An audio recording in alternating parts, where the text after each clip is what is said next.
Diyan ka magaling, Mr. Padilla, sa mga ganitong klaseng hamunan. Oh, sige nga, talaga lang. Ito yung papel mo eh. Pag may mga ganitong klaseng hamon, go ka dyan eh. Siguradong kakagatin mo yan.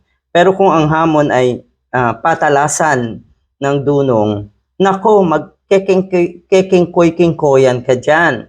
Siguradong marami kang rason. Siguradong magpapaawa ka. Kung nasusukol ka na at kung wala ka ng pambanat na gamit ang kaisipan at utak mo, nako, magpapa-victim ka na, gagawa ka na ng eksena. Pero sa mga ganito, matapang ka.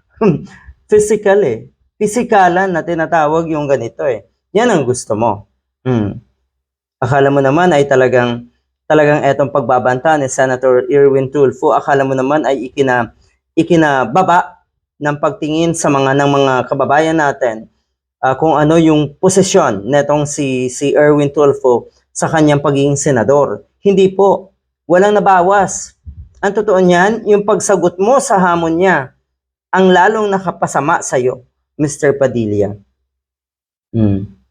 Kasi nag-apologize na naman etong si Senator Erwin Tulfo sa kanyang mga binitawang salita. Dahil ang totoo talagang nakakapikon din kayo, Mr. Padilla, Mr. Cayetano, Marcoleta, talagang sa tingin ko dumating na sa punto nakapikon-pikon na kayo, kaya binabitawan ni Senator Erwin Tulfo yung kanyang mga salitang yon, yung mga pagbabanta na yon.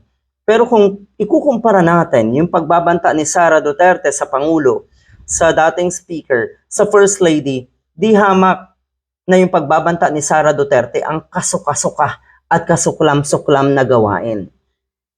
Tama? Tama?